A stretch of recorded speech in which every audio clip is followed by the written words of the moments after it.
Bangkok is a city you either fall in love with instantly or absolutely hate. And this is usually determined by where you choose to stay. So in this video, I'll cover 8 areas, and for each, I'll give you a personal rating. Overrated, underrated, or fairly rated. And why. Some of these might be contentious, so let me know if you agree or disagree.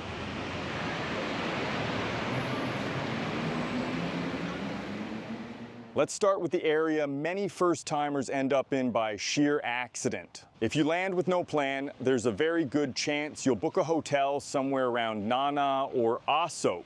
This is a moderately priced central location, but this stretch of Sukhumvit splits people right down the middle. It's Bangkok's downtown district with plenty of restaurants, bars, nightlife, and a seedy underbelly. That can be exciting or completely overwhelming. And for first-timers still fresh and naive, the constant hustlers and scammers can feel like a full-time job to avoid. But there are benefits. Asok connects directly to both the BTS and MRT, so getting around is effortless. And Benjikiti Park sits just to the south, a huge green escape when the chaos gets too heavy. It's convenient, central, and easy, which is why it's so popular. But ask most local Thai people, and they'll tell you they avoid this area. And due to the sheer number of scams and annoyances, this area is overrated.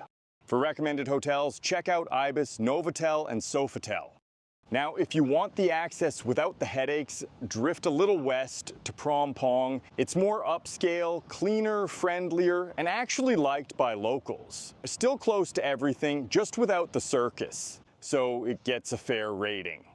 Check out Ibis 24, Holiday Inn, and the Marriott Marquis for recommended hotels.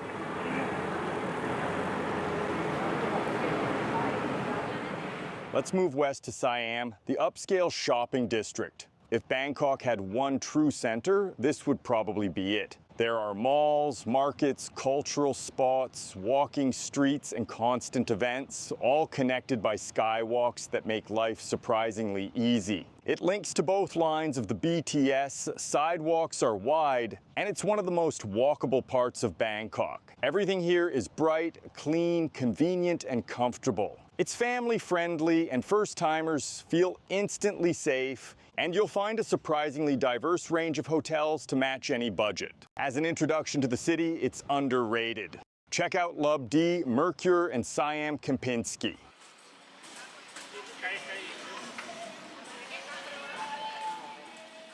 Let's shift gears and head west into the most infamous backpacker ecosystem in Asia. Khao San is its own universe. It feels like stepping into a parallel dimension. It's loud, chaotic, fluorescent, and completely unhinged in the best and worst ways. Bars blast music at each other like they're in a sound war. Vendors shove menus and signs towards you without explanation. Fried insects, which have nothing to do with Thai culture, somehow become a tourist attraction, and plastic bucket cocktails get passed around like festival currency. If you're young, social, and ready for chaos, this place is unforgettable. But if you value sleep, Khao San might be a mistake.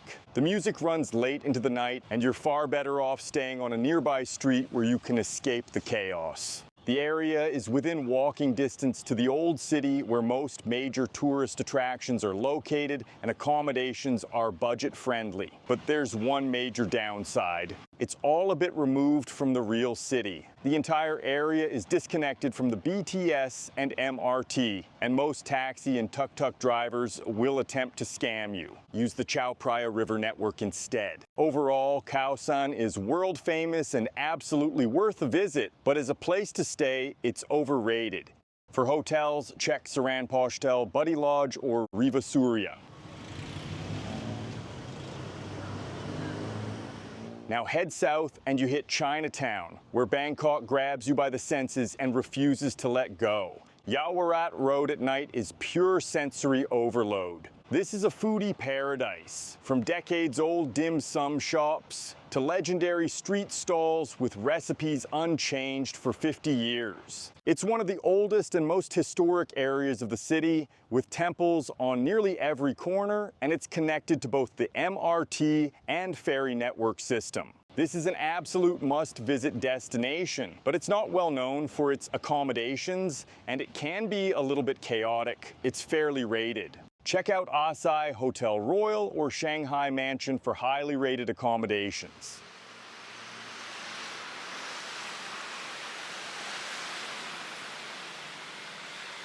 Wander further south and Bangkok shifts again into the version of the city that actually functions day to day, Silom and Sathorn. It's one of the most balanced neighborhoods in the entire city. Direct BTS and MRT access, wide walkable sidewalks, tons of food, historical spots, and a much healthier rhythm. With the huge Lumpini Park nearby. This is the area that quietly turns a lot of skeptical visitors into believers, and it's definitely underrated. If I had to pick a single neighborhood for the full Bangkok experience, this would probably be it. For hotels, check out iResidence, Amara, or Banyan Tree.